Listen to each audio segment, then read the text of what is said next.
Good morning team. எல்லாருக்கும் வணக்கம். நான் உங்கள் குமார். இன்னைக்கு என்ன பார்க்க போறோம் அப்படின்னா, என்னன்னே தெரியாம நிறைய வியாதிகள் இன்னைக்கு வருது. நான் பியூர் வெஜிடேரியன். நான் டயத்துக்கு சாப்பிட்றேன், டயத்துக்கு எக்ஸசைஸ் பண்றேன், எவ்வளவு கலரிஸ் எடுத்துக்கணும், எவ்வளவு புரோட்டீன் எடுத்துக்க எல்லாம் பார்த்து சாப்பிடுறேன். ஆனா நிறைய பிரச்சனைகள் என் உடம்புல இருக்குது. என்னன்னே தெரியல அப்படின்ட்டு இன்னைக்கு நிறைய பேர் என்ன பண்ணிட்டு இருக்காங்க அப்படின்னா, பெரிய குழப்பத்தில் இருக்காங்க. இன்க்ளூட் கேன்சர் வரைக்கும் வருது அப்படின்னு சொல்றாங்க.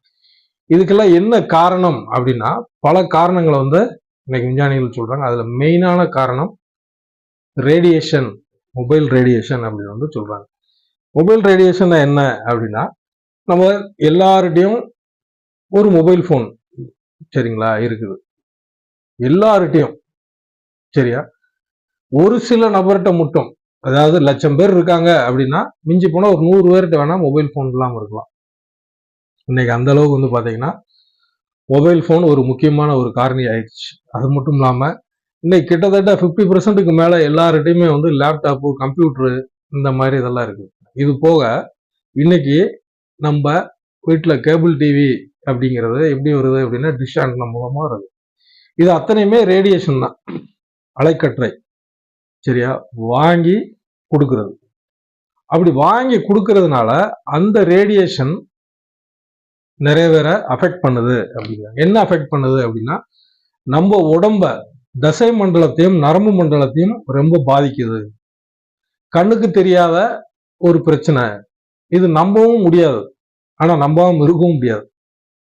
சரிங்களா? ரேடியேஷன் அப்படிங்கிறது மொபைல் போனால வந்ததுனால, டவர்ஸ் வச்சதுனால சிட்டுக்குருவி இனமே அழிஞ்சு போச்சு, பறவை இனமே அழிஞ்சு போச்சு. இன்னைக்கு குழந்தையின்மை பிரச்சனைக்கும் மெயின் காரணம் அதுதான். விந்தணுக்கள், விந்து முட்டைகளை, அணு முட்டைகளை அது என்ன பண்ணிடுது, காலி பண்ணிடுது அப்படின்னு நிறைய சொல்றாங்க. அப்படிப்பட்ட ஒரு ரேடியேஷனை ஒழுங்கற்ற நிலையில வர்றத ஒழுங்கு நிலைக்கு கொண்டு வரக்கூடிய ஒரு அற்புதமான ப்ராடக்ட் மோதிகேர்ல இருக்கு. என்ன ப்ராடக்ட் அப்படின்னா, மொபைல் என்விர்லோ சிப்பு அப்படின்னு சொல்றாங்க. இப்படியே இந்த சிப்பு இருக்கு. இந்த சிப்பை என்ன பண்ணணும் அப்படின்னா, அந்த மொபைல்லையோ கம்ப்யூட்டர்லயோ நம்ம பேக் சைட்ல சரியா ஒட்டி வச்சுக்கிட்டோம் அப்படின்னா, இதை என் மொபைல் ஒட்டி இருக்கோம் பாருங்க, இந்த மாதிரி ஒட்டி வச்சுக்கிட்டோம் அப்படின்னா அந்த கதிர்வீச்சை என்ன செய்யுது அப்படின்னா, இது ஒழுங்கு நிலையில கொடுக்குது. அதாவது அது என்ன ஒழுங்கு நிலை அப்படின்னா, இப்ப உங்களுக்கு புரியுற மாதிரி சிம்பிளாவே சொல்றேன். என்ன அப்படின்னா, இந்த வீடியோ கொஞ்சம் லென்த்தா தான் இருக்கும், நீங்க முழுசா பாருங்க. ஏன்னா ரொம்ப முக்கியமான ஒரு விஷயம். ஏன்னா நம்ம வீடியோ அத்தனையுமே 2 நிமிஷம், 5 நிமிஷம், மிஞ்சி போன 6 நிமிஷம் எவ்வளவுதான் இருக்கும். இது ஒரு 10 நிமிஷத்துக்கு மேல போகும். நீங்க தயவு செய்து ஒத்து பாருங்க. இது நம்மளுடைய சந்ததிய எவ்வளவு பாதிக்குது இந்த மொபைல் போன் அப்படிங்கிறத நம்ம இன்னைக்கு பாக்குறோம். சரிங்களா?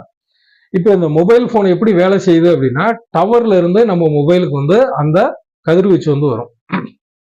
அந்த கதிர்வீச்சு மூலியமா தான் நம்ம பேசுறது, நம்ம அனுப்புற விஷயங்கள் அத்தனையுமே பாஸ் ஆகுது. அப்ப அந்த கதிர்வீச்சு பாத்தீங்க அப்படின்னா, இல்ல அப்படின்னா போன் வேலை செய்யாது. அப்ப கதிர்வீச்சு வேணும், ஆனா அந்த கதிர்வீச்சு ஒழுங்கு நிலையில இருக்கணும். இந்த ஹாஸ்பிட்டல்லாம் பாத்தீங்கன்னா, யாரும் ஐசியூல படுத்திருந்தாங்கன்னா 1 மீட்டர் பின்னாடி ஓடும், மேலும் கீழுமா அப்படியே போகும்.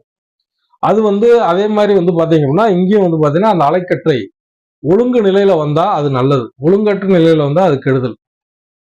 ஒரு 20 வருஷத்துக்கு முன்னாடி மொபைல் போன் வந்த புதுசுல எல்லாம் பாத்தீங்க அப்படின்னா, அந்த டவர்ல வெள்ளை கலர் கொடை ரவுண்டா இருக்கும்.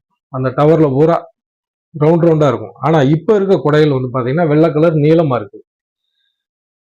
அந்த ரவுண்டா இருக்கிறப்ப கொடை ஆரம்பத்துல 20 வருஷத்துக்கு முன்னாடி மொபைலுக்கு இன்கம் அவுட்கோயிங் ரெண்டுக்குமே காசு கொடுத்தேன். ஏன்னா அவ்வளவு செலவாகும் அந்த கதிர்வீச்சை ஒழுங்குபடுத்துறதுக்கு. இப்போ போட்டியில என்ன பண்ணிட்டாங்க அப்படின்னு பாத்தீங்க அப்படின்னா, ஃப்ரீ.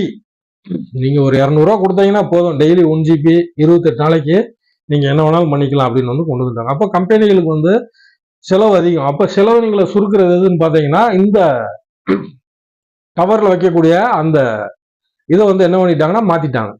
இன்னைக்கு நீங்க ரஜினி நடிச்ச படம் எந்திரன், இந்த படத்துல எல்லாம் இந்த கதிர்வீச்சை பத்தி ரொம்ப டீட்டெயிலா சொல்லியிருப்பாங்க. அந்த அளவுக்கு பாத்தீங்கன்னா மனித குலத்துக்கு பேராபத்தை விளைவிக்கக்கூடிய குருவி, பறவை மட்டும் கிடையாது, மனித குலத்துக்கே இன்னைக்கு குழந்தையின்மை அப்படிங்கிற ஒரு பிரச்சனை இருக்குன்னா மேக்சிமம் காரணம் இந்த கதிர்வீச்சு. இன்னைக்கு ஸ்கூல் படிக்கிற பிள்ளைய விட அந்த பாடம் வந்து அந்த இதுல தான் வருது. சரிங்களா? அதனால இந்த கதிர்வீச்சால என்ன நிறைய நாடுகள்ல என்ன நடந்திருக்குது அப்படின்னா, பொது இடங்கள்ல ஒய்ஃபையை யூஸ் பண்ணக்கூடாது அப்படிங்கிற தடை சட்டமெல்லாம் நிறைய நாடுகள்ல இருக்குது. சரிங்களா? ஆனா நம்ம நாட்டுல ஒய்ஃபை இலவசம் அப்படின்னு போட்டே வந்து விளம்பரப்படுத்தி வர சொல்றாங்க. அது எதுக்குன்னு எனக்கு புரியல. சரிங்களா? அந்த அளவுக்கு வந்து பாத்தீங்கன்னா இந்த மொபைல் ரேடியேஷன் வந்து ரொம்ப மோசமா இருக்குது அப்படின்னு வந்து சொல்றாங்க. இப்ப இந்த மொபைல் ரேடியேஷன் இருக்குது. இது மொபைல் போன்லாம் சொல்றாங்களா அந்த கம்பெனிகள்லாம் அப்படின்னா சொல்றாங்க. நம்ம மொபைல் வாங்குறப்பயே சின்ன கேட்லாக் அதுல இருக்கும். அதுல படிச்சு பாத்தீங்கன்னா தெரியும். டேர்ம்ஸ் அண்ட் கண்டிஷன் எப்படி யூஸ் பண்றது, எப்படி சார்ஜ் போடுறது, அது எந்த இடத்துல வைக்கிறது அப்படிங்கிற அத்தனை விஷயமும் பொடுசா எழுதியிருப்பாங்க. இந்த ரேடியேஷனை பத்தி தெரியாத வரைக்கும் நானும் அதை நோட் பண்ணதே இல்லை. இந்த ரேடியேஷனா என்ன அப்படிங்கிறத பத்தி பார்த்த பிறகு அந்த கேட்லாக பார்க்குறப்பதான் ஒரு விஷயம் எனக்கு வந்து தெரிஞ்சது. என்ன அப்படின்னா, ரொம்ப காமெடியாகவும் இருக்கும் அது கேட்க. அதுல மொபைலை எங்க வைக்கணும் அப்படின்னு வந்து போட்டிருந்தாங்க அப்படின்னா, நீங்க படுத்து தூங்குறீங்க அப்படின்னா தலையணை பக்கத்துல வைக்கக்கூடாது. தலைக்கு அடியிலையோ உள்ள வைக்கக்கூடாது. 10 அடி தள்ளி தான் அந்த மொபைல் போன் இருக்கும். நீங்க இருக்கிறீங்க அப்படின்னா, ஒரு இடத்துல இருக்கிறீங்க அப்படின்னா உங்கள்ல இருந்து ஒரு 5 அடி 10 அடி தள்ளி தான் அந்த மொபைல் போனை வச்சிருக்கணும். சரி, நீங்க டிராவல் பண்றீங்க, எங்க வைக்கலாம்? ஜோப்ல வைக்கலாமா, பேண்ட்ல வைக்கலாமா, இடுப்புல வைக்கலாமா அப்படின்ட்டு சொன்னா என்ன சொல்றான்னா, உங்க உடம்பில் எந்த பாகம் உங்களுக்கு தேவையில்லையோ அங்க வைங்க அப்படின்னு வந்து சொல்றான். அப்ப எந்த பாகம் நம்மளுக்கு தேவையில்லை கொஞ்சம் யோசிச்சு பாருங்க.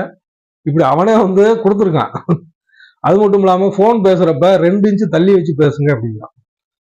எப்படியே 2 இன்ச்சுனா இவ்வளவு தள்ளி வைக்கணும். ஆனா நம்ம என்ன பண்றோம்? சொல்லு மாப்ள, சொல்லுக்கா அப்படின்னு சமையல் கட்டுல நம்ம அக்கா என்ன பண்ணுது? தக்காளி வெட்டுது, கீரை வளர்க்குது. அண்ணன் என்ன பண்றாரு? பைக் ஓட்டுறாரு, சாப்பிடுறாரு இப்படி வச்சுக்கிட்டு. சரியா? கொஞ்ச நாள் அவரும் இப்படி ஆயிடுறாரு, புஷ்பா மாதிரி. இதுதான் நடக்குது. அதே மாதிரி சார்ஜ் போடுறப்ப நம்ம பக்கத்துல இருக்கக்கூடாதுன்னு சொல்றாங்க. அது மாதிரி சார்ஜ் 15% 20% வந்துருச்சு அப்படின்னா அந்த போனை தொடவே தொடாதீங்க. ஏன்னா அப்படியே டபுள் மடங்கு கதிர்வீச்சு அதுல இருந்து வெளியே வரும். அப்ப இதெல்லாம் கண்ட்ரோல் பண்றது என்ன அப்படின்னா, நிறைய மேலை நாடுகள்ல இந்த மாதிரி மொபைல் சிப்பு வந்து என்ன ஆயிடுச்சு அப்படின்னா அவேர்னஸ் வந்து ஒட்டுறாங்க. இப்ப இந்த சிப்பு என்ன பண்ணும் அப்படின்னா, அந்த ஒழுங்கற்ற நிலையில வரக்கூடிய கதிர்வீச்சை ஒழுங்கு நிலைக்கு கொண்டு வருது. இது எப்படி நம்ம உணர்றது? அது ஒரு சின்ன டெமோ மூலியமும் பார்க்க போறோம்.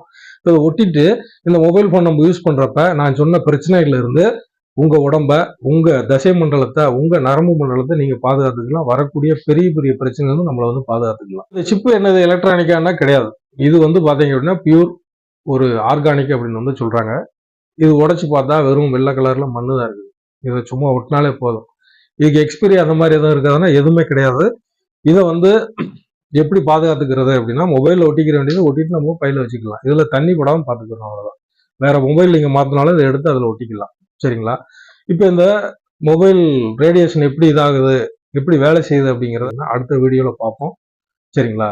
அடுத்த வீடியோ நீங்க பார்க்கணும்னா நீங்க சப்ஸ்கிரைப் பண்ணாதவங்க சப்ஸ்கிரைப் பண்ணிக்கோங்க. தொடர்ந்து பாருங்க. நன்றி, வணக்கம். வாங்க சேர்ந்து வேலை செய்வோம். மிகப்பெரிய வெற்றி பெறுவோம்.